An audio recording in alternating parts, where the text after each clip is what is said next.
Assalamualaikum sobat gue. Salam jumpa dengan kita ya, Eco Bikes nih guys. Alhamdulillah ya. Ini ada barang bagus guys. Marine hubnya udah pakai stomer ya. RD-nya GRX, cranknya 105, Holotek ya. Grifternya juga pakai 105 guys. Ini mau dijual nih guys, 9 juta lebih dikit. Ya nanti kalau sama minat ukurannya L gede ya. Buat orang yang tingginya 170 ke atas guys. Marine ya. Marine beneran Marine nih guys tuh. Ini tipenya. Alhamdulillah ya, suasana lebaran. Taqabbalallahu minna wa minkum. Innal faidin wal faidin. Mohon maaf lahir dan batin. Jadi ini agendanya karena mau dipasarin, diganti ban luarnya guys, supaya nanti yang beli itu bisa puas gitu kan ya. Ini tahap-tahapannya, ganti dulu bannya. Nih makasih banyak Mas Bro percaya sama kita nih, jauh-jauh disamperin ini. Biasalah kita bantu pasarin guys ya.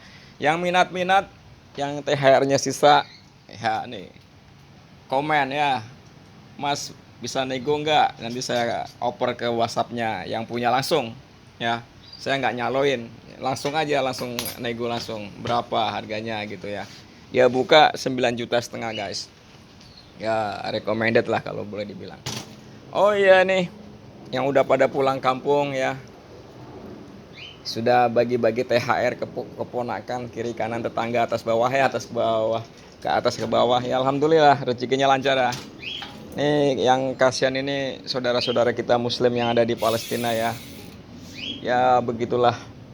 Ini sembari kita ngonten, kita mau berbagi wawasan ya. Karena kita kan belajar Al-Quran. Jadi tentang Bani Israel itu, nih ya maaf, sepeda tapi kok kemana-mana. Jadi namanya biar ada isinya gitu buat pengetahuan. Dulu Bani Israel, kalau sekarang Israel, Zionis, udah ribuan tahun yang lalu, mereka itu dulu hidupnya itu ditindas. Sampean ingat kan kisahnya Fir'aun? Fir'aun punya raja dolim yang mengaku Tuhan. Dia punya panglima perang namanya Hanam apa Haman itu? Haman. Kemudian punya donatur oligarki yang namanya Korun. Dia punya kekuatan militer, punya penyokong dana, nindas Bani Israel. Bani Israel itu dari keturunan Yakub ya. Jadi ceritanya itu yang sudah kita dengar itu, si Fir'aun itu dapat mimpi. Nanti kalau ini waktunya nggak cukup, saya ceritain kemudian hari. Nanti kerajaanmu yang udah jaya ini bakalan jatuh oleh seorang anak laki-laki dari Bani Israel.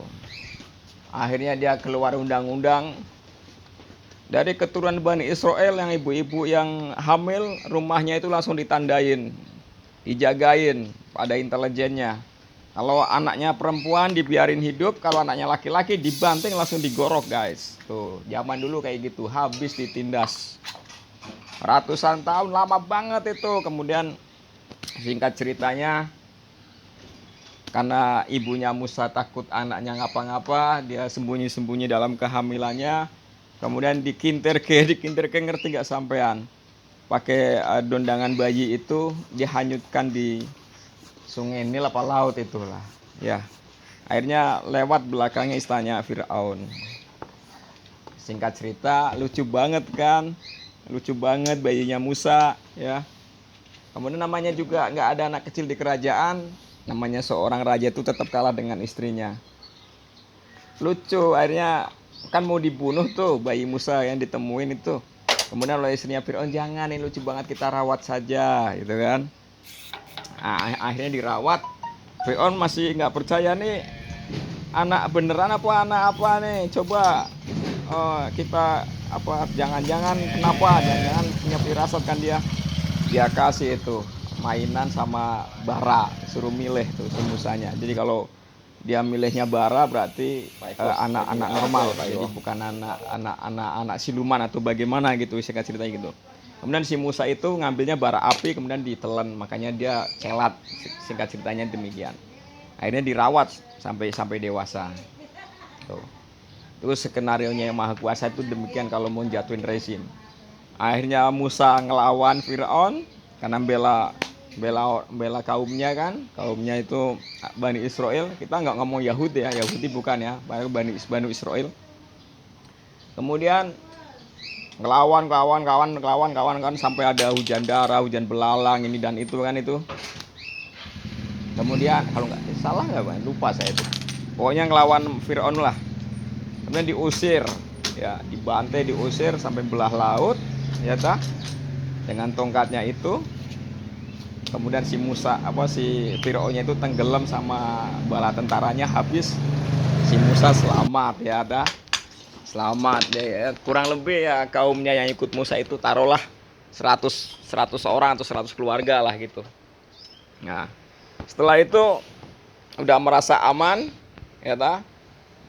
Bani Israel komplain kan sama sama Musa kan. Ya Musa ini punya pembantu karena Musa itu kan celat, supaya ngomongnya lancar ada namanya Harun. Saya sahabatnya Musa. Nah, singkat ceritanya si Musa ke Gunung Tur ya mendapatkan wahyu Taurat. Yang jagain kaum yang selamat itu yang jagain Harun. 40 hari 40 malam guys ya ditinggal oleh Musa kan sedang bertapa lagi, pokoknya sedang menerima wahyu. Ini cerita ada di Quran ya, sama cek aja nanti, sama gabungin. Kemudian karena kaumnya ini nggak tahan, nggak sabar, Tuhan kok nggak kelihatan ini dan itu, ada salah satu pemukanya kelompoknya dari kaumnya Musa ini, namanya Samiri. Dia itu bikin ini patung sapi yang mana dia dimodif sehingga ketika ada suara, ada tiupan angin bunyi gitu.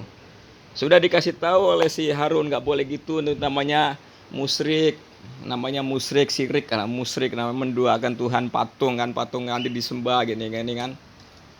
Akhirnya Musa turun dapat wahyu itu, marah-marah, kenapa tuh Tuhan kok diserupakan dengan binatang, bla bla bla bla bla bla. Harun aja sampai di janggutnya itu ditarik, kenapa kamu jagain kok begini gitu. Yang bikin itu namanya Samiri. Kemudian mereka suruh bertobat. Tobatnya itu zaman dulu tuh serem banget guys. Jadi yang melakukan kemusyrikan, yang menyekutukan Tuhan, yang menyekutukan Allah itu, tobatnya itu harus saling bunuh di antara mereka. Itu baru diterima tobatnya. Itu zaman dulu baru kayak gitu guys. Luar biasa kan. Setelah itu mereka berjalan lagi sampai, singkat ceritanya itu si Musa ini meninggal lah, taruh biar cepet gitu kan. Berat cepet kan, ratusan tahun itu nggak ada nabi. Terus ada ini namanya dari kaumnya Bani Israel ini, semeninggalnya Musa itu ada peperangan namanya Raja Jalut. Jadi kaum Bani Israel kan kecil kaumnya, ada Jalut yang jahat gitu ya, taruhlah sekarang ini otoriter lah. Sehingga dari kaumnya Bani Israel ini harus ada seorang raja. Ada namanya Raja Tolut. Coba sama cari nanti di Quran kalau nggak percaya. Ada Tolut. Tapi Bani Israel ini masih ini kaku. Masa seorang raja kok begitu prejengannya, nggak pantas gitu kan? Apa tanda-tandanya gitu kan? Nanti ada ujungnya nih ceritanya nanti. Nanti kalau waktu saya nggak cukup cerita lagi. Jadi tanda-tandanya itu wujudkan, kalau nabi kan ada itunya, ada mujizatnya. Jadi kalau seorang raja itu tanda-tandanya apa? Akhirnya tanda-tandanya itu dikasih namanya tabut. Tabut itu peti. Jadi peti di situ dikisahkan itu ada isinya Taurat, ada tongkatnya Nabi Musa, dan ya pokoknya benda keramat yang dibawa oleh malaikat. Oh, Masya Allah, luar biasa ya. Udah kayak